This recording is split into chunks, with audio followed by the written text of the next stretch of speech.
Hello guys, आज हम start करने वाले हैं फैक्टर्स। तो आज फैक्टर्स के बारे में हम डिस्कस करेंगे।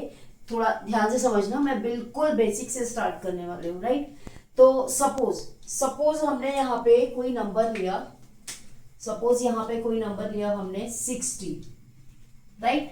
तो अब मैं आपसे ये बोलूँ कि इसके हमें फैक्टर फाइंड आउट करने हैं, तो आपका फर्स्ट स्टेप क्या होगा कि आप सीधे से ये 60 को लिखोगे और बिल्कुल प्राइम फैक्टर मेथड से कर दोगे। ये 30 आ गया, फिर 2 से करोगे 15 आ गया, फिर 3 से करोगे 5 आ गया, और फिर 5 से करोगे 1 आ गया, ठीक है।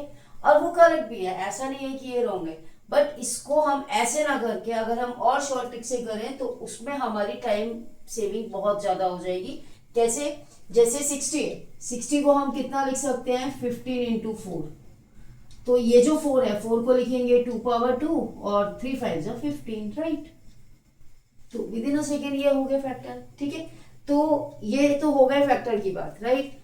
अब हमें क्या करना है? ये तो फैक्टर तो इजीली चलो किसी भी मेथड से आप लोग फाइंड आउट कर लोगे, लेकिन अगर इस मेथड से सीधे सीधे जो नंबर है उसको आप ब्रेक कर लो, जितना स्मॉलर नंबर में कर सकते हो और उसके फैक्टर्स इजीली आ जाते हैं, राइट।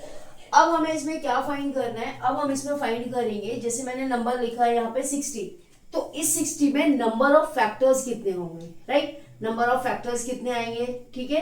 और कितने उसमें इवन नंबर्स के फैक्टर्स होंगे और कितने उसमें ऑड नंबर्स के फैक्टर होंगे, राइट। तो मैंने तो यहाँ पे बहुत छोटा नंबर लिया है अभी समझाने के लिए। तो देखो, अगर हम यहाँ पे नंबर ऑफ फैक्टर्स की बात करें, नंबर ऑफ फैक्टर्स, राइट। तो फैक्टर्स फाइंड आउट करने के लिए हमें क्या करना पड़ता है? सबसे पहले अब हम क्या करेंगे, इसकी पावर देखेंगे। जिसके ऊपर पावर नहीं है दैट मीन्स 1, राइट। तो हमें क्या करना पड़ता है? किसी भी नंबर की अगर कोई भी नंबर अगर हमें गिवन है और उसके नंबर ऑफ फैक्टर्स हमें फाइंड आउट करने हैं, तो उसके लिए हम क्या करेंगे? पहले प्राइम फैक्टराइजेशन से उसके प्राइम फैक्टर्स फाइंड आउट कर लेंगे। उसके बाद हमें क्या करना है? ये जो पावर है ना, इसमें 1 प्लस कर दो। इसमें 1 प्लस कर दिया, इसमें कर दिया, इसमें कर दिया। तो 2 प्लस 1 कितना हो गया? ये 3, राइट। इंटू ये कितना हो गया? 1 प्लस 1 2, इंटू 5 प्लस 1 ये कितना हो गया? सॉरी 1 प्लस 1 ये कितना हो गया? 2। इनका मल्टीप्लाई कर दो, 3 2 6, 6 2 12। तो इसका मतलब ये हुआ 60 के टोटल कितने फैक्टर्स होंगे? 12, राइट। अब ये तो हुआ टोटल नंबर ऑफ फैक्टर्स के। अब इसमें इवन कितने होंगे, इसमें ऑड कितने होंगे, वो कैसे हम फाइंड आउट करेंगे? तो उसके लिए भी देखो, number of even factors. Even factors में जो इवन नंबर है, यहाँ पे इवन और ऑड दोनों भी नंबर है, तो जो इवन नंबर है उसकी पावर में हमें कुछ भी नहीं करना है, उसकी पावर को हमें ऐसे करके एज इट इज ले लेना है 2, राइट। कोई प्रॉब्लम नहीं है। और बाकी ये दोनों जो और पावर है उनको जैसे हमने किया था 1 प्लस 1 1 प्लस 1 कितना हो गया? 2 इंटू 2। तो ये कितना हो गया? 2 2 4 2 8। तो यहाँ पर हमारे इवन फैक्टर्स कितने हो गए? 8। वैसे तो हमें अब क्लियरली समझ में आ गया कि 4 हमारे ऑड फैक्टर्स हो जाएंगे, बट वो भी मैं तरीका आपको बता देती हूँ।